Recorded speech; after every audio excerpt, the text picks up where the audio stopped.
What motivates a real estate agent? What's the primary motivator that they get out of the business? Money. Yeah, they're not making any money. Yeah. What's the primary motivator they change brokerages? Money. Yeah, they're not making any money. And they're not making money usually because they're not actually doing the work. And then a lot of times they don't know what that's supposed to look like. And number two, if they are making money gross, they're not handling it appropriately net to be able to actually thrive. And so chapter 10, living the profit first life, getting away from it just being about the business and really applying these principles to every aspect of our life. Because I love this. When you make enough money, you don't have to budget. See, budgeting is restraining. Budgeting is saying, okay, we're going to limit what we do. And when you're living the profit first life and have enough coming in the top of the funnel, it's already being allocated. Now you don't have to budget. You've got potentially, I mean, think about it, our parents. How many of your parents you heard when you were a kid, they had the Christmas account that they ferreted money away into all year, right? So then when it came Christmas time, they didn't have to quote budget and figure it out. The revenue was there ready to go. And so I want to hear from you guys what you're doing or what you intend to do on actually living this life of getting your financial house in order and then growing the top of the funnel to bring the revenue in. So let me get my attendees up here. It's a good old Thin Friday. What do you guys have?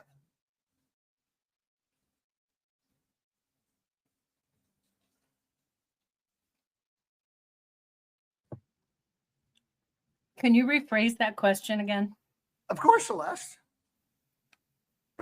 What are the big ahas? What are you taking away? What are you implementing to not only get your personal or your business life in order, your business financial life, also your personal life? And either what are you implementing or what are you going to implement this weekend? Let's even make it more succinct. I've got two ideas. One is getting rid of credit cards in my pocket or in my wallet. Just get them out of my wallet, because if you don't have them, you can't use them. So that's number one. And the other one is to actually take time to review, what am I spending my money on? And go through the list of monthly services and decide, is it really something I have to have, or is it something I've decided my ego needed? And maybe it's time I could let that go, because we're not in a place where we have unlimited money. If we were, we wouldn't have to worry about this conversation. So I love this idea of eventually you'll get to a place where you have so much money, you don't need to budget. But I don't think most of us are in that place. It's pretty funny because you brought up what's in the wallet. Yeah. And I don't even have my business card in here right now. So I just took what was in my wallet out, and Puerto Rican driver's license. That's an ATM. In Puerto Rico, they call it an ATH. So that's the personal. I have one just like this that's gray. That is the business. And now, what is this? Paid every month. It's not a credit card. Mm-mm. It is a charge card. It must be paid in full every month. Yep. That's how American Express runs. So it is in here for emergencies. Literally right now, I was just talking to Marcy yesterday as we were paying bills. For the last month, it has a whopping $12.58 on it. Because somewhere I was, this didn't work. And so that was the backup. Otherwise, it's coming right out of the account. So you're absolutely right, Celeste. take the risk out of the way. By the way, one more props for Amex. As many of you know, back in 2015, I got the joy to get out of some litigation of going through bankruptcy court, Austin, Texas. When you do that, every one of your credit card companies cancels you. I called Amex ahead of time, told them what was going on, gave them heads up, and they stuck with me. So even though this costs significant dollars every year to have, there is no way in hell I'm going to cancel because they stuck with me.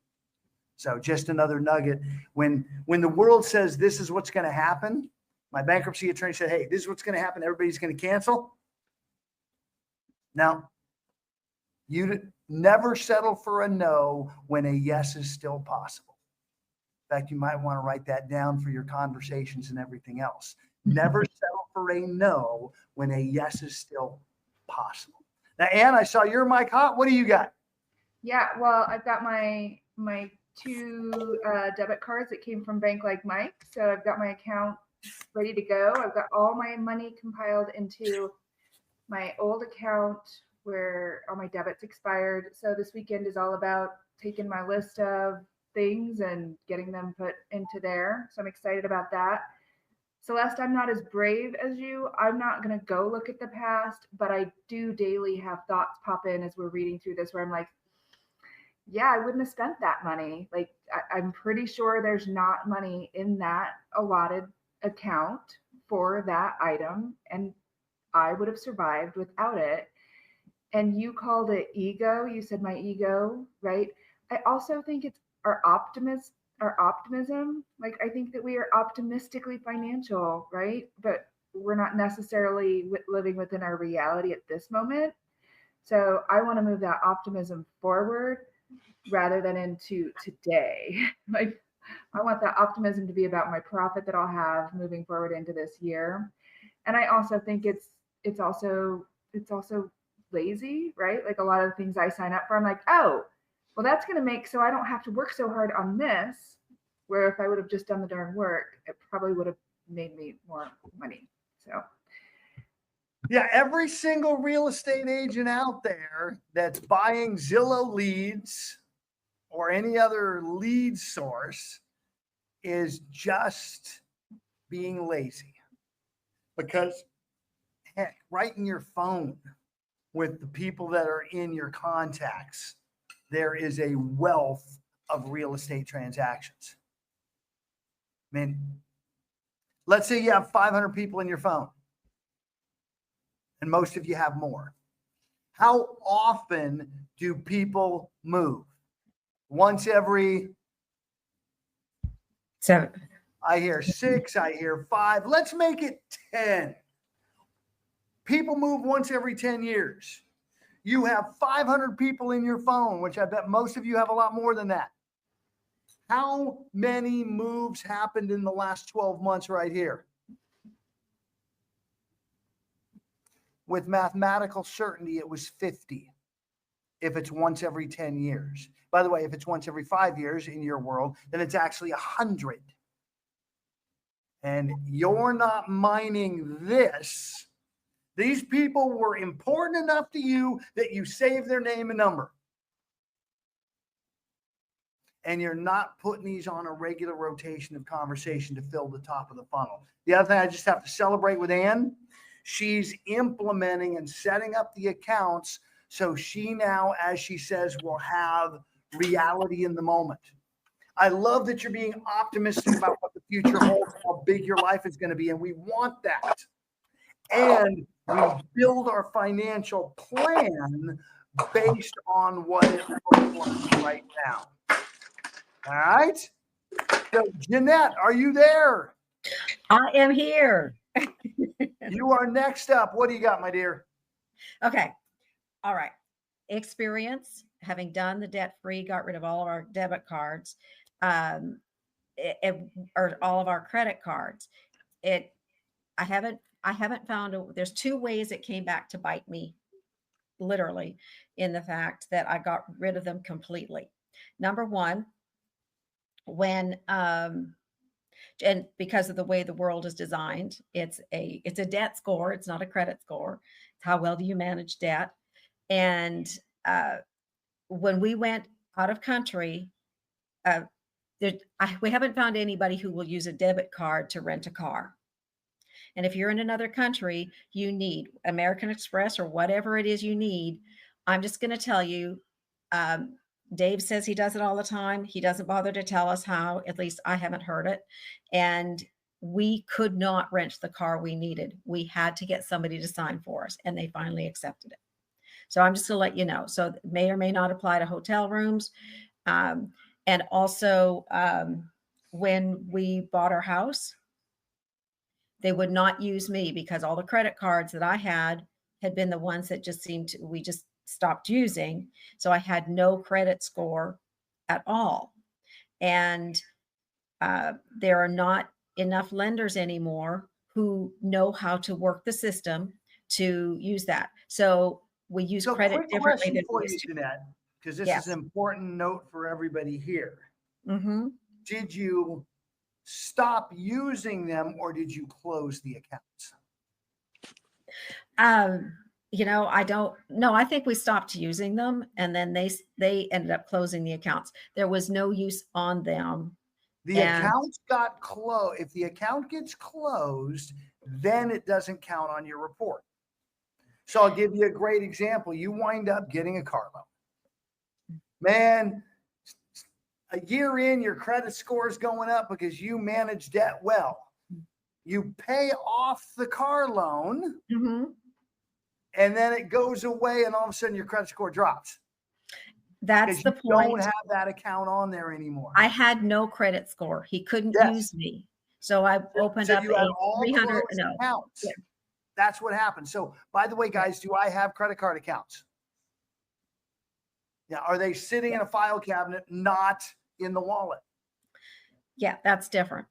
And I just wanted to say, because I'm not being critical of that. I'm just saying, here's a reality that we've experienced. So By I the have way, what else credit happens card. if you don't have a credit score? Jeanette, what happens to your insurance? Your insurance goes up because you don't have a credit score, and they don't prove that you can handle. And in fact, I worked with an insurance company, and the owner, when they started using Social Security numbers to track when they started using credit scores, he said, I don't qualify for my own insurance anymore, because he had so many different credit cards and he was up in, whatever he did, because he moved money around on the cards. But that's not the point with that. That is important. I just want you to know that I haven't found some lenders that will do that. And that's what we ended up with. But I agree. I'm printing out the accounts we have, putting the names, seeing where the names can change before I go in and do everything. We're deciding which bank we want to set up in the others. For the other transfers. And this process works, and you sleep better. Absolutely. And I love 95% of what Dave Ramsey says, and we've seen him quoted in here as well, and it dovetails nicely. And yet there's still some structural things. So that means we can play in those spaces, and yet we've got to build a system that works with our psychology. So back to Ann, limiting what's in the wallet, what's with you, and only having those things that play into the game. It means no matter what, as he says in here on the failures, not setting up the accounts because you think you're just going to be able to do it with a spreadsheet. And all of a sudden your psychology will have you rating those accounts. So play this model, set up the accounts, and Bank Like Mike gives you a lead to do that through Relay, and getting that going is a possibility. All right, Glenna, I saw your microphone was hot earlier. Did you wish to join the conversation?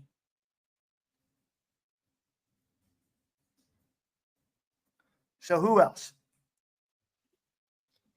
Jeanette, you came back in. Yes, ma'am. Okay. Yes. What I want to say, that the addition that this book brings is how to manage the business accounts and what he's described in throughout this book is a process I didn't get through the other. The other gave me the foundation at getting it right. This gives me the foundation of how to handle all the business accounts. So it's been that next level. And so Yeah. yes, Well, everything I see and the here key on this and why I completely wanted to hit complements. chapter 10 today is because it also applies to the personal life. He says right on page 166, so soulmate, you need to apply everything you're doing right now and plain do to fix your business with profit first and do it to your life too. So step one, face the music. Hey, it's going to be easier now that we've thought about it with the business. We get to do it and look at ours. Number two, if you have debt, stop accruing more. So it doesn't mean, hey, I'm going to go get, I see this all the time, I'm going to get a HELOC or I'm going to get a debt consolidation loan so I can lower my payments and lower how much I'm, have as interest. And then all the credit cards are cleared, and what always happens? They keep using the credit cards and it just builds the debt bigger. So that's why Dave Ramsey says, cut them up. I'm okay with stuffing them in a file, or even better, a safe deposit box where you actually have to go to the bank to get them out. Okay. And then establish the same kind of models with your own personal money. So that owner's dollar that comes from the business to you, you now parse out that owner's dollar as well. And you can do some pretty cool stuff with that that's right here in the Profit First Life. So what else do you guys have from the content?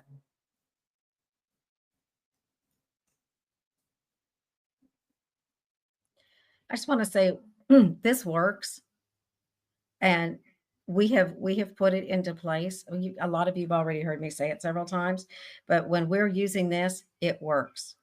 And then you add the phone calls and the steadiness on top of that, and you've got a business that grows in your home, in your life, in our real estate, investments and everything else. Absolutely. All right. Who else? Doug, look at this. We're going back to back Harringtons. Yeah. We've gotten a lot of help out of this book too, because there were some accounts that were missing that we didn't really realize. We didn't know how to think about it. So this helped us understand, and we're still talking about this, what accounts we need to add, because there are events that we want to do, and we want to have an event account. There are places that we want to go. So we want to have a place we want to go account. I don't know what that's called, but we will name it. But I mean, this is how to manage life, and it's really an encourager. So this has been a big deal. So we're going to live a frugal life, not cheap, frugal. And he's very clear about that, because as it grows, we can still be frugal. And I love on page 173, these 5 rules to help you stay locked in to the lifestyle for the next 5 years. And by the way, I'm living that frugal life right now. It's awesome. Number 1, always start by looking for a free option. Something comes at you, or you're thinking of doing something, see if there's a way to get it for free. In fact, man, I'm going to shift before we jump on this. The 5 levels of consumerism. See how good my memory is, because I'm doing it off there. Number 1 is retail, right? We pay retail stuff, which I know is on this list in here as a no-no. So number 2 is at a discount, right? You get a discount on something. How many people like getting a discount? Well, we can still dig deeper. Number 3 is wholesale. I bought my tuxedo for less than I would have rented it for my daughter's wedding when I happened to be in Los Angeles in the garment district where all the wholesalers are. It was pretty cool. And yet there's still 2 more levels. Number 1 in here is level number 4, free. How many of you like free stuff? And then level 5 is get paid to use it. How many of you think Michael Jordan buys his Nikes? He gets paid to use it. So as you're building your real estate business, there very well may be vendors you love that you're going to get paid to use it. Think about everybody who's got affiliate links, and I, for one, have affiliate links as well. That's me getting paid to use it. Landvoice, my data supplier, I now have affiliate link. I've been on that platform for 10 years. I'm a spokesmodel for it. They now pay me to use their product. So those 5 levels you can go through. Let's get back now to page 173 though. Number 2, never buy new when you can get the same benefit you would if you bought used. What may be one of the best places to have this as a house rule? How about automobiles? The moment they roll the lot off, they've lost value. Every BMW we've bought has either been, quote, used, like really used, or a service loaner, where the dealership used it as a service loaner for 10,000 miles, and then we bought it. Significantly less expensive. Number 3, never pay full price if you can avoid it. Stop retail. Number 4, negotiate and seek alternatives first. I don't care what it is you're looking at, there is an opportunity to negotiate. And number 5, number 5, delay major purchases until you have written down 10 alternatives to making the purchase and have thought each one through. Save your splurging for your profit first quarterly disbursements. Client, what do you got? Now, it was very interesting when you were talking, some of the things that you were talking about, they're cultural things. There are some cultures where I don't get anything used. That makes it seem like I am second rate. I have to be at a certain level. And a lot of that comes from the people that you hang with. So, I've said it to other people before, if you want to change some of these things, what you need to do is change the people that you hang with. Because a lot of times we're in a particular culture of consumerism. We got to get out of that. And I'm raising my hand high.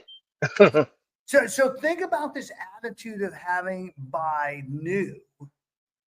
Almost always, like you said, that is a, quote, status symbol. Oh, look, I bought this new car. Look at me. I just wasted 10 grand. What is Dave Ramsey's ultimate status symbol, client? No debt. And it's actually a mortgage-free house. Mortgage-free house. That's right. Yeah. No debt and a mortgage-free house. Absolutely. Okay. Instead of a BMW. What would it be like in your circle? And I'm going to challenge you, client. Don't change the circle you're in per se. Get in a second circle where people are thinking bigger and start bringing these changes to your circle. That the goal is a debt-free. Dude, I got a mortgage-free house. How much are you spending every month? Okay. Yeah. Bring them this higher level of thinking. And you're up. What do you got? Yeah, number 5, delay major purchases until you've written down 10 alternatives. I think that for me is the whole crux of this entire system, because when you have this amount of money in your OPEX fund and you have this in your marketing fund, then when that cold caller calls you and says, hey, I can get you leads, or I got this program we're running and it's only going to cost you, you're like, yeah, you know what? Let me make a note of that. I'll look at all my alternatives. I'll be making those funding decisions, on the first of the quarter, and I'll get back with you. And then you do your due diligence. You look at all your options. You look around what coach says and say, are they offering any sort of a guarantee? Is there a cheaper option? Is there a free option? Are you better off doing it yourself, right? Are you just being lazy and not doing your darn job? Number 5, holding off on all those purchases until you have thought it through and made yourself a darn good decision. And that is how we be intentional with our money.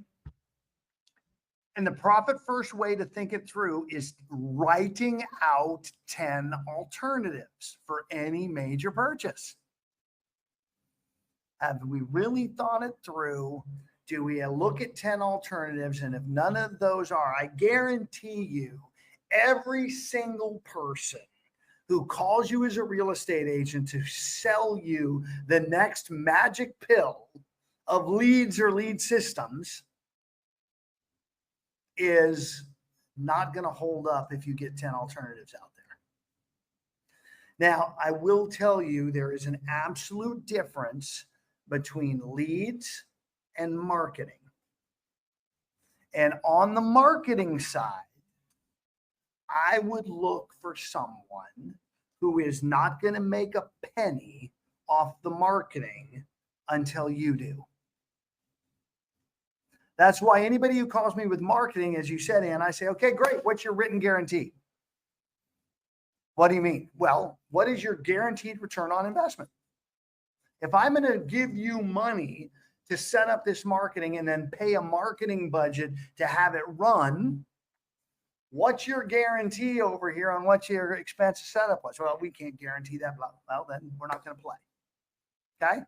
The other thing I wanted to make sure we hit, though, before we get out of here, was number one from how to keep it falling apart. How to keep it from falling apart. Because this is across the board on everything. How you keep it from falling apart on your lead generation, how you keep it from falling apart on your business. Going it alone is the biggest mistake. You guys are in here right now, not going it alone on mindset, making sure you keep your head and your heart moving the right direction, which I love that. And so I want to hit these 4 bullet points on this and give you some nuggets of what we're doing. So number one, your stick-to-itiveness skyrockets because someone else depends on you. Plus, good old friendly competition doesn't hurt either. I depend on you guys to be in this room. It fills my bucket. We're going to have our Freedom Fridays our Thursday appointments for Freedoms now. By the way, we moved it to 12 instead of 1. Thank you, Maria, because she's my accountability partner on calendaring stuff. Hey, Russ, we already have a conflict at 1 on Thursdays. So instead, we're going to go 12 to 1 Central on Thursdays for having this financial freedom discussion and helping you guys stay on top of this. Okay.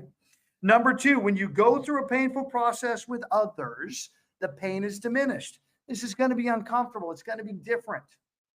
By the way, the same thing with picking up that 40-pound cell phone and making calls.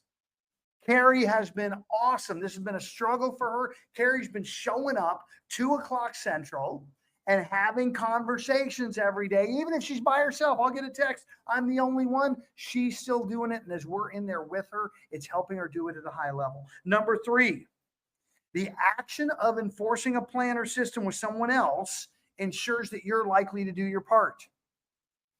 So showing up, we have plans to get financially free by building our organizations. And there is a group of us that every single morning at 8 a.m. Central, we're having a conversation about what we're going to do that day and holding each other accountable to do it. And finally, number 4, when you meet regularly with your buddy or group, you get into a rhythm that makes it easier to stay on course and achieve your goal. Big aspirational goals get broken down into smaller, achievable milestones. And I just got to ask you guys, if you truly showed up every day for 1 or 2 hours and crushed your conversations with everybody else from 2 to 5 Central, how many think your business wouldn't grow?